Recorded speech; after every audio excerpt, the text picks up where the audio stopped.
సచివాలయం హెచ్ఐడి టవర్ల నిర్మాణాలకు AP cabinet ఆమోదం తెలిపింది. మెకానికల్, ఎలక్ట్రికల్, ప్లంబింగ్ పనుల కోసం 2,316 కోట్లకు పరిపాలనా అనుమతులు ఇచ్చింది. ముఖ్యమంత్రి చంద్రబాబు అధ్యక్షతన సమావేశమైన ఏపీ కేబినెట్ పలు కీలక నిర్ణయాలు తీసుకుంది. అమరావతి అభివృద్ధి, ఉపాధి సృష్టి, జలవనరులు, వ్యవసాయం, పరిశ్రమలు, పర్యాటకం, విద్యుత్ అంశాలపై కీలక నిర్ణయాలు తీసుకుంది. సిఆర్డీఏ నిర్ణయాలకు రాష్ట్ర మంత్రివర్గం ఆమోదం తెలిపింది. వెలగపూడి సచివాలయంలో రాష్ట్ర ముఖ్యమంత్రి చంద్రబాబు నాయుడు అధ్యక్షతన కేబినెట్ సమావేశం నిర్వహించారు. ఈ కేబినెట్ సమావేశానికి ఉప ముఖ్యమంత్రి పవన్ కళ్యాణ్తో పాటు మరో 4 మంత్రులు కేబినెట్ సమావేశానికి హాజరు కాలేదు. 119 కోట్ల వ్యయంతో తెలుగు కల్చరల్ సెంటర్ నిర్మాణానికి ఆమోదం తెలిపారు. రాజధాని అమరావతిలో వివిధ సంస్థలకు భూ కేటాయింపులపై మంత్రివర్గ ఉపసంఘం ప్రతిపాదనలకు ఆమోదించారు. 300 మంది హెడ్ కానిస్టేబుల్ పోస్టులను రిజర్వ్ సబ్ ఇన్స్పెక్టర్ పోస్టులుగా అప్గ్రేడ్ ప్రతిపాదనకు ఆమోదించగా చిన్న పరిశ్రమలకు ఊతమిస్తూ దాదాపు 17,000 మందికి ఉపాధి లభించేలా చర్యలు తీసుకున్నారు. వివిధ అంశాలపై సీఎం చర్చించారు. గ్యాస్ కొరత రాకుండా నిరంతర పర్యవేక్షణ ఉండాలన్నారు. కొందరు గ్యాస్ కి బదులుగా ఎలక్ట్రిక్ స్టవ్లు వాడుతున్నారని మంత్రి పయ్యావుల కేశవ్ అన్నారు. ఎలక్ట్రిక్ స్టవ్ తో విద్యుత్ డిమాండ్ పెరగడంతో పరిస్థితి పర్యవేక్షించాలని సీఎం సూచించారు. ఏప్రిల్ 2న శాఖల పనితీరుపై నివేదికలు ఇస్తానని వాటి ఆధారంగా సమీక్ష చేసుకుని పురోగతి సాధించాలని సూచించారు. ఏప్రిల్ 2 నుంచి 90 రోజుల పాటు జలధార కార్యక్రమం చేపట్టాలన్నారు. కాలువలు, డ్రైన్లు శుభ్రం చేయించి భూగర్భ జలాలను పెంచాలన్నారు. మే 15 నాటికి సాగునీరు విడుదల చేయాలని సీఎం సూచించారు. చివరి ఎకరానికి కూడా నీరిచ్చేలా జలధార కార్యక్రమం జరగాలని సీఎం ఆదేశించారు. 6 నెలల్లో స్థానిక సంస్థల ఎన్నికలు వస్తున్నాయని మంత్రులకు సీఎం చంద్రబాబు నాయుడు స్పష్టం చేశారు. అందుకు అందరూ సిద్ధంగా ఉండాలని సీఎం సూచించారు. ఇప్పటి వరకు జరిగిన అన్ని ఎన్నికల్లో మనమే గెలిచామని సీఎం చంద్రబాబు ఈ సందర్భంగా గుర్తు చేశారు. ఎన్నిక ఏదైనా మనమే గెలవాలంటూ వారికి సీఎం చంద్రబాబు దిశానిర్దేశం చేశారు. రాజధాని అమరావతిలోని సచివాలయంలో సీఎం చంద్రబాబు సారథ్యంలో కేబినెట్ సమావేశం జరిగింది. ఈ సందర్భంగా మంత్రులకు ఆయన కీలక సూచనలతో పాటు దిశానిర్దేశం చేశారు. భూగర్భ నీటి మట్టం పెంచేందుకు ప్రత్యేక చర్యలు తీసుకుంటున్నట్లు వెల్లడించారు. అందుకోసం ఏప్రిల్ 1వ తేదీ నుంచి 90 రోజుల పాటు జలధార కార్యక్రమం చేపడుతున్నట్లు తెలిపారు. మే 15 నుంచి కాలువలకు నీరు విడుదల చేయాలని ఆదేశించారు. అందుకు రైతులను ముందస్తుగా సమాయత్తం చేయాలని మంత్రులకు సీఎం చంద్రబాబు సూచించారు. 6 నెలల్లో స్థానిక సంస్థల ఎన్నికలు వస్తున్నాయని మంత్రులకు సీఎం చంద్రబాబు నాయుడు స్పష్టం చేశారు. అందుకు అందరూ సిద్ధంగా ఉండాలని సీఎం సూచించారు. ఇప్పటి వరకు జరిగిన అన్ని ఎన్నికల్లో మనమే గెలిచామని సీఎం చంద్రబాబు ఈ సందర్భంగా గుర్తు చేశారు. ఎన్నిక ఏదైనా మనమే గెలవాలంటూ వారికి సీఎం చంద్రబాబు దిశానిర్దేశం చేశారు.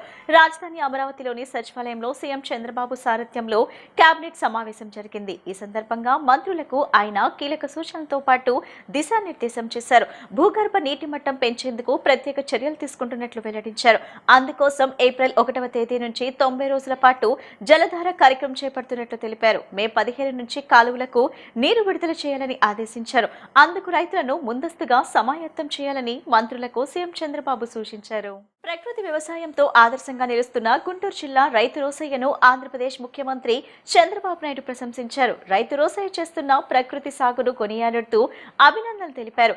ఈ మేరకు సామాజిక మాధ్యమం ఎక్స్ వేదికగా ట్వీట్ పెట్టారు. గుంటూరు జిల్లా కొల్లిపర మండలం అత్తోట గ్రామానికి చెందిన రైతు రోసయ్య కేవలం 75 సెంట్ల భూమిలోనే 52 రకాల పంటలను సాగు చేస్తున్నారు. ప్రకృతి సేద్య పద్ధతులను అనుసరిస్తూ విభిన్న పంటలను పండించి అందరికీ ఆదర్శంగా నిలుస్తున్నారు.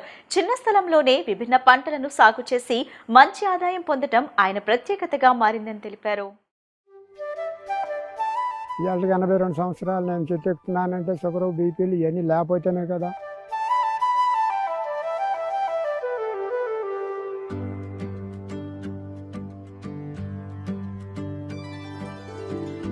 Namana Rosaya, a smallholder farmer from Athota village in Guntur district, has perfected a 5-layer natural farming system.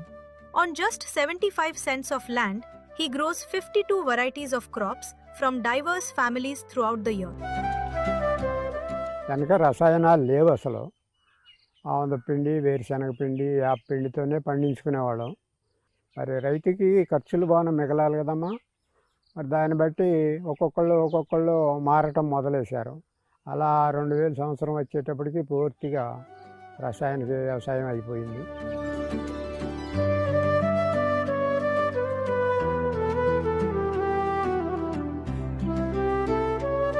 రైతు సాధికార సంస్థలు కూడా 4-5 ఏళ్ళు కలిసి పనిచేసాము. జీవామృతం, ఘనజీవామృతం ఏ విత్తన శుద్ధి కార్యక్రమం ఇవన్నీ చెప్పారు కదా. ఒక చెట్టు కాడికి 4 చెట్లు, 4 చెట్లకి 4 రకాల పళ్ళు కాస్తాయి, మీకు ఆరోగ్యం బాగుంటుంది తినడానికి, మీకు డబ్బులు వస్తాయి సేంద్రీయ వ్యవసాయం చేస్తే అనే మాటలుగా బాగా చెప్పారు.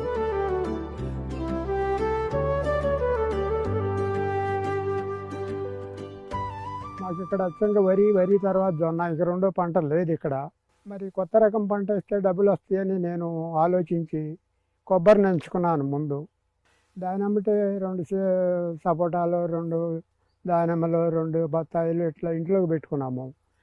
ఇవాళ అట్టా పెరిగి 40 రకాల చెట్లు చేలో పండించుకుంటున్నాము.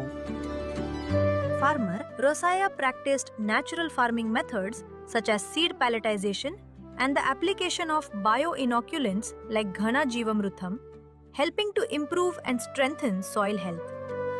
మామూలుగా ఇట్లా వాప్సా చేస్తారు, సంవత్సరానికి 2 సార్లుగా సరిపోద్ది, దీనికి బలం సరిపోద్ది. ఏం పై మందులు కూడా ఏం చల్లవమ్మ, ఎప్పుడన్నా చల్లితే వేప కషాయం చల్లుతాం.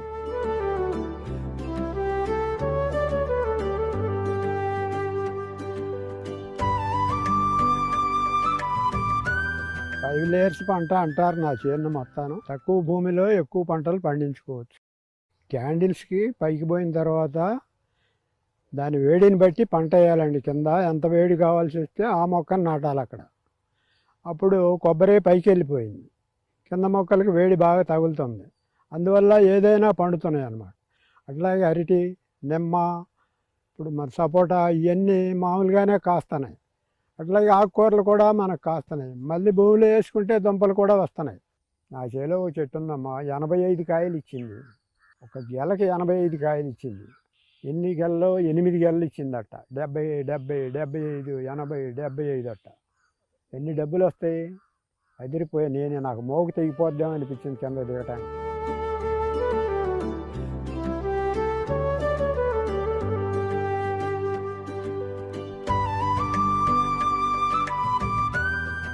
మల్చింగ్ వల్ల నీకు కలుపు తగ్గుద్ది. మనకి వర్షం కురిసినప్పుడల్లా భూమికి సారం చీకుతూ ఉంటుంది, పైన పడేస్తూ ఉంటాం, కింద చీకుతూ ఉంటుంది. ఎర్రలు బాగా డెవలప్ అవుతాయి, భూమిని గొల్ల చేస్తాయి. దానివల్ల ఈ చెట్లు వేళ్ళు ఎక్కువ దూరం పోవటానికి అవకాశం ఉంటుంది. ఇంకా రెండోది ఏ అవసరం లేదు. ఇప్పుడు ఆ యాక్ కింద చూస్తే అంతా నల్లగా శుభ్రంగా మెత్తగా ఉంటుంది ఎరువు.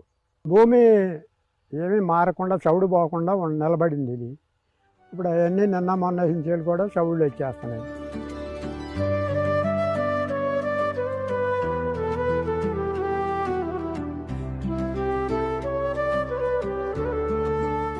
Peer learning is playing a key role in sharing knowledge among farmers and in scaling up natural farming beyond state.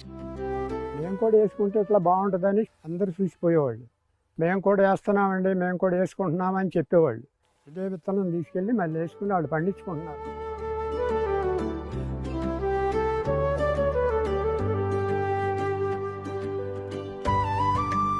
దాదాపు ఇప్పుడు 2,5 లక్షలు ఇప్పటికి తేలిగ్గా వస్తాయి అన్నమాట ఈ సంవత్సరానికి. ఈ ఆట కనీసం 30,000 తేడా వస్తుందమ్మా. ప్రతి సంవత్సరానికి 25-30 తేడా వస్తుంది పెరగటానికి.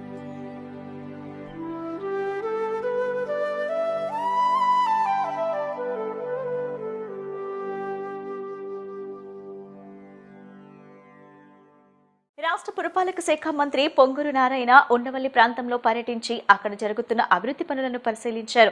ప్రత్యేకించి బకింగ్హామ్ కాలువపై నిర్మిస్తున్న స్టీల్ బ్రిడ్జ్ పనులను ఆయన పరిశీలించారు. పనులు వేగవంతం చేయాలని అధికారులను ఆదేశించారు. అమరావతిలో జరుగుతున్న రహదారులు మరియు మౌలిక సదుపాయాల కల్పన పనులను ఆయన నిశితంగా పర్యవేక్షించారు. బ్రిడ్జ్ నిర్మాణంలో 88 గడ్డర్లను ఏర్పాటు చేయాల్సి ఉండగా పనులను త్వరితగతిన పూర్తి చేయాలని మంత్రి ఆదేశించారు. సీడ్ యాక్సెస్ రోడ్ అనుసంధానానికి సంబంధించి సుమారు 4.5 ఎకరాల భూమి విషయంలో ఉన్న సమస్యను పరిష్కరించేందుకు 4 రోజుల సమయం ఇచ్చామన్నారు. రాష్ట్ర పురపాలక శాఖ మంత్రి పొంగూరు నారాయణ ఉండవల్లి ప్రాంతంలో పర్యటించి అక్కడ జరుగుతున్న అభివృద్ధి పనులను పరిశీలించారు. ప్రత్యేకించి బకింగ్హామ్ కాలువపై నిర్మిస్తున్న స్టీల్ బ్రిడ్జ్ పనులను ఆయన పరిశీలించారు. పనులు వేగవంతం చేయాలని అధికారులను ఆదేశించారు. అమరావతిలో జరుగుతున్న రహదారులు మరియు మౌలిక సదుపాయాల కల్పన పనులను ఆయన నిశితంగా పర్యవేక్షించారు. బ్రిడ్జ్ నిర్మాణంలో 88 గడ్డర్లను ఏర్పాటు చేయాల్సి ఉండగా పనులను త్వరితగతిన పూర్తి చేయాలని మంత్రి ఆదేశించారు.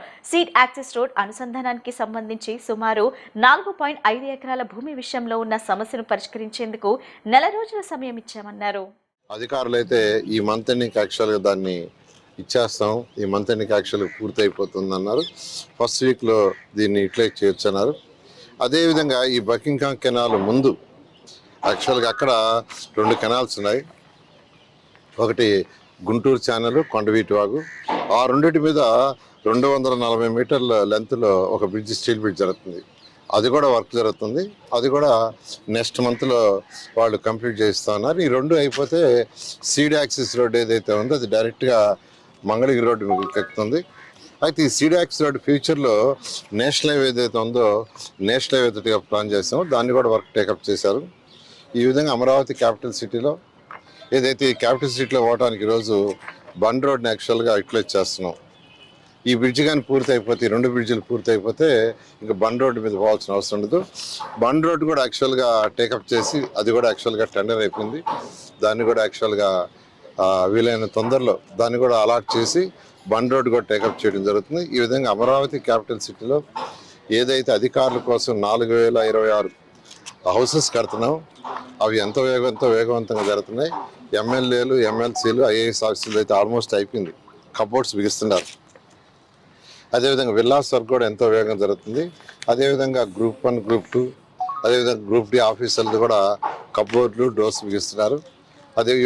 ఇవన్నీ వీలైనంత వరకు ఈ మంత్, నెక్స్ట్ మంత్లో కంప్లీట్ చేసి నెక్స్ట్ మంత్ ఎండింగ్కి అధికారులకు యాక్చువల్గా దాన్ని హ్యాండ్ ఓవర్ చేయడం జరుగుతుంది. ఈ విధంగా అమరావతి క్యాపిటల్ సిటీలో అదేవిధంగా ల్యాండ్స్ ఎవరైతే రిజిస్టర్ చేసుకోవాలో వాళ్ళందరూ కూడా అధికారులు ఫోన్లు చేసి యాక్చువల్గా పిలిపించి రిజిస్ట్రేషన్ చేస్తున్నారు. మిగిలిపోయిన వాళ్ళకి ప్లాట్ అలాట్మెంట్ కూడా ప్లాట్లు నిన్న కూడా ప్లాట్లు అలాట్ చేశారు. ఆ విధంగా ప్రతి 15 రోజులకు ఒక రోజు ఎవరికన్నా ప్లాట్లు ఇవ్వాల్సి అలాట్ చేస్తున్నారు. అన్నిటికంటే ముఖ్యమైనది ఏంటంటే ల్యాండ్ అక్విజిషన్. ఎవరైతే ఇంకా కొందరు ఇవ్వటానికి ఇష్టపడలేదు వాళ్ళందరినీ కూడా ల్యాండ్ పూలింగ్ రామని ఈరోజు కూడా రిక్వెస్ట్ చేస్తున్నాం. అయితే సమయం మించిపోతుంది కాబట్టి, అంటే ఇంకా రోడ్స్ వర్క్ జరుగుతుంది, ఇబ్బంది పడతామని ల్యాండ్ అక్విజిషన్ పెట్టాము. ఈ నెల 9వ తేదీకి 60 రోజులు పూర్తయింది. మరొక 30 రోజులు సమయం ఉంది. ఈ 30 రోజుల్లో ఉన్న ప్రాసెస్ అధికారులు కంప్లీట్ చేస్తారు. సీడ్ యాక్సెస్ మీద ఈ యాక్సెస్ రావడానికి మరొక 4.5 ఎకరా పెండింగ్ ఉంది. ఆ 4.5 ఎకరా రైతు సోదరులు కూడా ల్యాండ్ పూలింగ్కి వస్తే ల్యాండ్ పూలింగ్లో తీసుకుంటా. లేని సందర్భంలో వచ్చే నెల ఏప్రిల్ 9న వాళ్ళకి చేయాల్సిన అమౌంట్ని మేము డిపాజిట్ చేసేసి యాస్టీస్గా దాన్ని ల్యాండ్ అక్విజిషన్ తీసుకుని ముందుకు పోవడం జరుగుతుంది. నేను రైతు సోదరులందరికీ ఒకటే చెప్పేది, ట్రంక్ రోడ్స్, లేఅవుట్స్ రోడ్స్కి ఏదైతే బ్యాలెన్స్ ఇవ్వలేదో దాన్ని ల్యాండ్ పూలింగ్లో ఇవ్వాల్సిందిగా రిక్వెస్ట్ చేస్తున్నాను. జవ్వలదిన్నె ఫిషింగ్ హార్బర్ నువ్వు ప్రైవేట్ పరం చేస్తావంటూ జరుగుతున్న ప్రచారంలో వాస్తవం లేదని మంత్రులు బీసీ జనార్దన్ రెడ్డి, కొల్లు రవీంద్ర స్పష్టం చేశారు. దీన్ని ప్రైవేట్ పరం చేసే ఆలోచన ప్రభుత్వానికి లేదని, మత్స్యకారులకు ఈ హార్బర్ యథాతథంగా అందుబాటులో ఉందన్నారు. జవ్వలదిన్నెలో 3,000 కోట్లతో సాగర్ డిఫెన్స్ ప్రాజెక్ట్ చేపడుతున్నామని, పరిశ్రమలు రాకుండా అడ్డుకునేందుకు వైసీపీ దుష్ప్రచారం చేస్తుందని వారు దుష్మెత్తారు. ఈ ప్రాజెక్టు వల్ల మత్స్యకారులకు మరింత ప్రయోజనం చేకూరుతుందన్నారు. గత 5 ఏళ్లలో వైసీపీ మత్స్యకారులను విస్మరించిందని వారు మండిపడ్డారు. వేటకు వెళ్లిన మత్స్యకారులు చనిపోయినా వారి హయాంలో ఒక్కరికి కూడా పరిహారం ఇవ్వలేదన్నారు. ఏదైతే ఫిషరీస్ రంగంలో కానీ, షిప్పింగ్ రంగంలో కానీ ఒక ఇన్నోవేటివ్గా భారతదేశంలో తొలిసారి ఏఐతో సంబంధించినటువంటి ఈ షిప్ యార్డ్ ఇక్కడ రావడం, ఇది నిజంగా ఒక అద్భుతమైనటువంటి అవకాశం. ఎందుకనంటే అక్కడ సముద్ర నీటి పైన, సముద్ర నీటి లోపల మానవరహిత షిప్పులు తయారు చేయడానికి ఈ పరిశ్రమ చాలా భారతదేశంలో ఫస్ట్ టైం ఇది ఇక్కడ ఏర్పాటు చేస్తూ ఉన్నారు. ఎందుకంటే ముఖ్యంగా రీసెర్చ్ ఇవాళ తీర ప్రాంతంలో చాలా సంవత్సరాల నుంచి మనం ఉన్నాం, కానీ ఇప్పుడున్నటువంటి పరిస్థితుల్లో ఒక పక్క మనం యుద్ధాలు చూస్తూ ఉన్నాం. అట్లాగే కొన్ని సందర్భాల్లో కొంతమంది టెర్రరిస్టులు ప్రవేశిస్తున్నటువంటి సందర్భాలు చూస్తున్నాం, కొంత డ్రగిస్టులు వచ్చే పరిస్థితులు చూస్తున్నాం. ఇవన్నీ కూడా మనం మన కంట్రోల్లో తీసుకోవాలంటే ఇలాంటి అత్యంత ఆధునికమైనటువంటి ఒక సిస్టమ్ని డెవలప్ చేసుకోవాల్సినటువంటి అవసరం ఉంది. దానికి ఈ రూపకల్పనగా ఈ కార్యక్రమాన్ని మన ఆంధ్ర రాష్ట్రం రావడం నిజంగా ఇది శుభసూచకం. అయితే ఇక్కడ జవ్వలదిన్నె ఫిషింగ్ హార్బర్ని ప్రైవేట్ పరం చేస్తున్నారని చెప్పి నిన్న సాక్షి పేపర్లో రావడం అనేది నిజంగా దురదృష్టకరం. అంటే మత్స్యకారుల్లో ఒక ఆందోళనకరమైనటువంటి వాతావరణాన్ని సృష్టించాలి. ఇక్కడే కాదు, వాళ్ళు ఈ రాష్ట్రంలో ఎక్కడ ఏ పరిశ్రమ వస్తున్నా అక్కడ ఉన్నటువంటి స్థానికుల్ని రెచ్చగొట్టే కార్యక్రమాలు చేస్తూ ఉన్నారు. ఈ జువలదిన్న ఫిషింగ్ హార్బర్ని నిధులు కొరత కారణంగా లాస్ట్ గవర్నమెంట్లో పేరుకి స్టార్ట్ చేశారు తప్ప ఎక్కడొక్కడ కంప్లీట్ చేయలే. ఇవాళ దాన్ని కంప్లీట్ చేసుకుని బోట్లు కట్టుకుంటూ వస్తూ ఉన్నారు.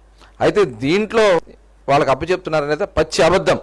దాదాపు 900 మీటర్ల పైన ఉన్నటువంటి ఆ జెట్టీలో కేవలం వాళ్ళు ఒక 170 మీటర్లు మాత్రం తీసుకోవడానికి 7 ఎకరాలు అడుగుతుంది జరిగింది. దాన్ని ఎందుకంటే వాళ్ళు స్టార్టింగ్ యాక్టివిటీ జరగాలి కాబట్టి తాత్కాలికంగా కొంత సమయాన్ని వాళ్ళు వాడుకుంటారు తప్ప అది ఎలా ముందుకెళ్తుంది అనేది అక్కడ ఉన్నటువంటి పరిస్థితులు బట్టి ముందుకెళ్తాం జరుగుతుంది. ప్రభుత్వ పరంగా ఫిషరీస్ డిపార్ట్మెంట్ వారు దాన్ని మెయింటైన్ చేస్తూ ఉన్నారు. ఏదైతే ఫిషరీస్ డిపార్ట్మెంట్ వారు చేస్తున్నటువంటి దానిలో దాదాపుగా 114 ఎకరాల 13 సెంట్ల దాకా ఉంది.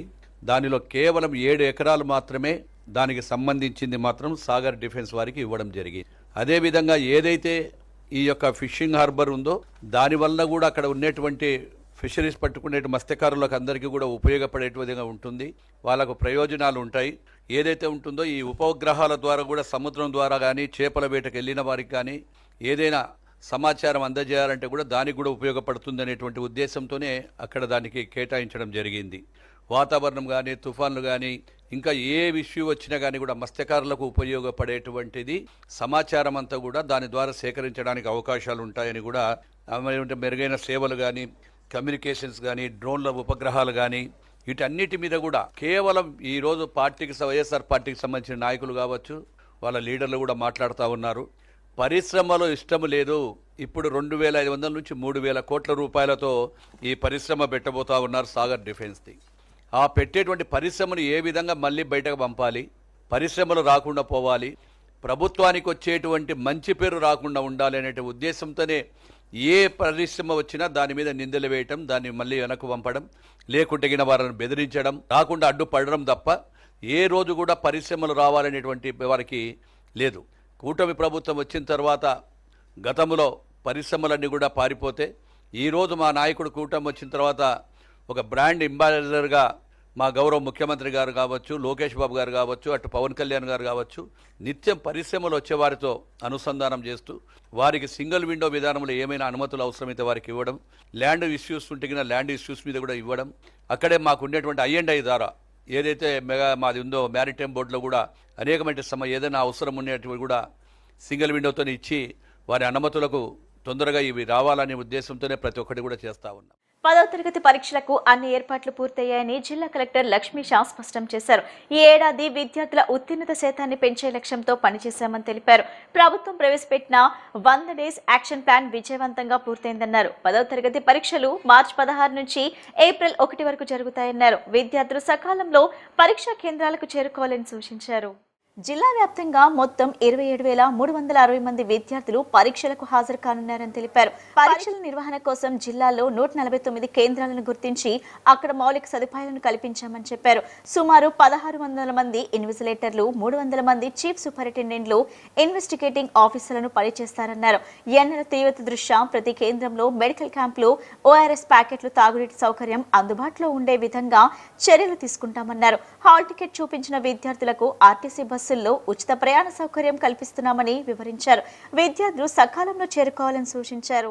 100 డేస్ యాక్షన్ ప్లాన్లో భాగంగా పిల్లలు ఎవరైతే స్టార్స్, రైజింగ్ స్టార్స్ వీళ్ళు ఉన్నారో వీళ్ళందరినీ ప్రాపర్గా గ్రూమ్ చేసి వాళ్ళకి స్పెషల్ క్లాసెస్ చేసి ఎవరైతే కొంచెం వీక్గా ఉంటారో వాళ్ళందరికీ ఎగ్జామ్స్ చక్కగా వాళ్ళు అటెండ్ అయ్యి పాస్ అయ్యేలాగా ప్రతిరోజు ఒక సబ్జెక్ట్ స్లిప్ టెస్ట్ పెట్టి వాళ్ళకి ట్యూన్ చేయడం జరిగింది. ప్రిపరేషన్ అయిపోయింది కాబట్టి నెక్స్ట్ మార్చి 16వ తారీఖు నుంచి ఏప్రిల్ 1వ తారీఖు వరకు 10th ఎగ్జామ్స్ జరగబోతున్నాయి. ఈ 10th ఎగ్జామ్స్కి నా జిల్లాలో, ఎన్టీఆర్ జిల్లాలో దాదాపు 27,360 మంది పిల్లలు అటెండ్ అవ్వబోతున్నారు. వీళ్ళకి గాను 149 సెంటర్స్ని మనము ఐడెంటిఫై చేసి అక్కడ కావాల్సిన అన్ని సదుపాయాలు, అలాగే సూపర్వైజర్సు, అలాగే చీఫ్ సూపరింటెండెంట్స్, అట్లాగే ఇన్స్పెక్టర్స్ని, ఇన్స్పెక్టింగ్ ఆఫీసర్సు, అలాగే మొబైల్ స్క్వాడ్స్ని కూడా పెట్టడం జరిగింది. ఒక 5 ఫ్లయింగ్ స్క్వాడ్స్ ఉన్నాయి. దాదాపుగా 1600 మంది ఇన్విజిలేటర్స్ని కూడా పెట్టడం జరిగింది. అట్లాగే 300 మంది చీఫ్ సూపరింటెండెంట్స్ని కూడా మనము అలర్ట్ చేసుకోవడం జరిగింది. ఇంకా ఇది సమ్మర్ కాబట్టి సమ్మర్లో ఎక్కడ ఇబ్బంది జరగకుండా పిల్లలకి ఆరోగ్యంగా కానీ లేదా వాళ్ళకి మౌలిక సదుపాయాల గురించి కానీ ఎక్కడ ఇబ్బంది లేకుండా ప్రతి సెంటర్స్ దగ్గర ప్రాపర్గా మెడికల్ క్యాంపు, అలాగే డ్రింకింగ్ వాటర్ ఫెసిలిటీ ఇవ్వడం జరుగుతూ ఉంది. అట్లాగే పిల్లలు ఈ బస్సెస్లో ట్రాన్స్పోర్ట్కి ఎక్కడ ఇబ్బంది లేకుండా హాల్ టికెట్ పట్టుకొని బస్సులకు ఎక్కితే చాలు, వాళ్ళకి ఫ్రీ ఆఫ్ కాస్ట్ ట్రాన్స్పోర్టేషన్ కూడా ఉంటుంది. అవసరమైతే కొన్ని రిమోట్ ప్లేసెస్కి అదనంగా ఏపీఎస్ఆర్టీసీ బస్సెస్ కూడా మన జిల్లాలో పెట్టుకోవడానికి అవకాశం ఉంది. అది కూడా మనము ఫాలో అప్ చేసుకోగలుగుతున్నాము. అలాగే ఎగ్జామ్ సెంటర్స్లో no mobile zones already declare చేయడం జరిగింది. ఎగ్జామ్ సెంటర్ దగ్గర మొబైల్స్ ఏమీ అలౌ లేదు. ఎవరు మొబైల్ తీసుకోకుండా జాగ్రత్తగా ఎగ్జామ్కి రావాలని కోరుకుంటున్నాం. అలాగే ప్రతి సెంటర్స్ దగ్గర సెక్షన్ 144 అమల్లో ఉంటుంది ప్రొహిబిషన్.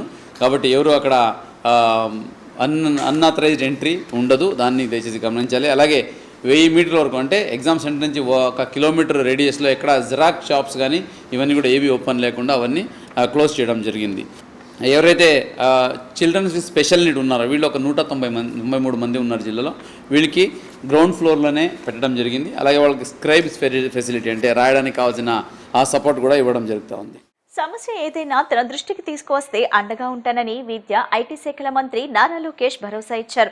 ప్రజా దర్బార్లో తనను కలిసి ఏపీ ఎస్సీ హెడ్ కానిస్టేబుల్లు పెండింగ్ లో ఉన్న పదోన్నతుల సమస్యలను పరిష్కరించాలని కోరగా మంత్రి సానుకూలంగా స్పందించారు. ఆయన చొరవతో హెడ్ కానిస్టేబుల్ను అసిస్టెంట్ రిజర్వ్ సబ్ ఇన్స్పెక్టర్లుగా 300 మందికి పదోన్నతులు కల్పిస్తూ ప్రభుత్వం ఉత్తర్వులు జారీ చేసింది. దీంతో ఎన్నో ఏళ్లుగా ఎదురుచూస్తున్న ఏపీఎస్సీ సిబ్బందికి న్యాయం జరిగిందని వారు మంత్రి లోకేష్ కు కృతజ్ఞతలు తెలిపారు.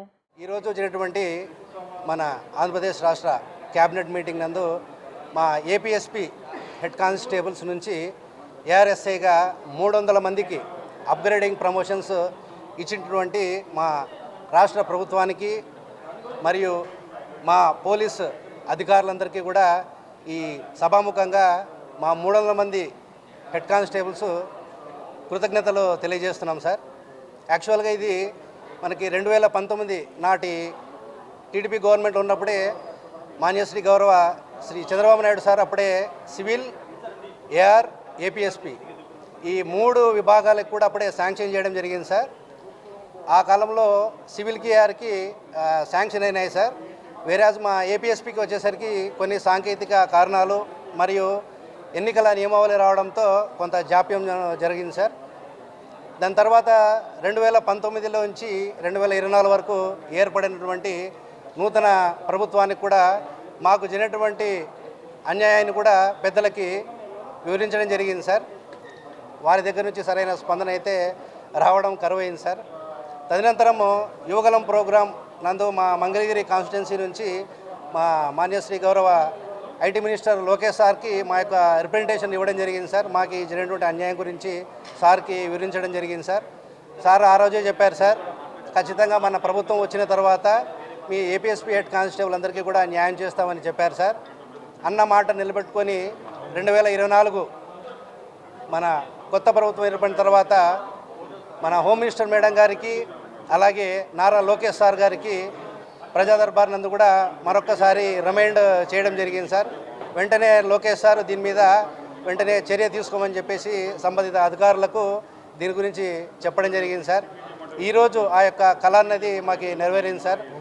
ఇందుకు మాకు అన్ని విధాల సహకరించినటువంటి మాన్యశ్రీ గౌరవ రాష్ట్ర ముఖ్యమంత్రి వర్యులు శ్రీ నారా చంద్రబాబు నాయుడు సార్కి, deputy CM Shri Pavan Kalyan sir గారికి, అలాగే హోమ్ మినిస్టర్ మేడం గారు శ్రీ అనితా మేడం గారికి, అలాగే IT minister Nara Lokesh sir గారికి, మా యొక్క పోలీసు అధికారులకి అందినటువంటి బాస్ మా డీజీపీ హరీష్ కుమార్ గుప్తా సార్ గారికి, అలాగే additional DG law and order Madhusudan Reddy sir గారికి, మా యొక్క IG madam, APSP battalions IG madam ఎవరైతే ఉన్నారో మాకు అన్ని విధాల ప్రతి ఒక్క విషయాన్ని కూడా ప్రతిదీ పరిశీలించి ప్రతి ఒక్క మూమెంట్లో కూడా మాకు హెల్ప్ చేసినటువంటి మా ఏపీఎస్పీ బెటాలియన్స్ ఐజీపీ మేడం గారికి ఈ యొక్క ప్రెస్ తరఫున ప్రత్యేక ధన్యవాదాలు అయితే తెలుపుతున్నాం సార్.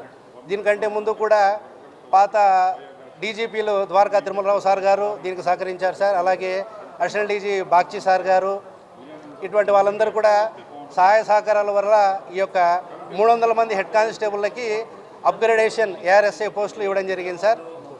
ఈ యొక్క విషయాన్ని మా ఆంధ్రప్రదేశ్ పోలీసు తరఫున మరొక్కసారి ప్రభుత్వానికి కృతజ్ఞతలు తెలియజేస్తున్నాం సార్. ఇప్పుడు కాసేపు ప్రకటనలు.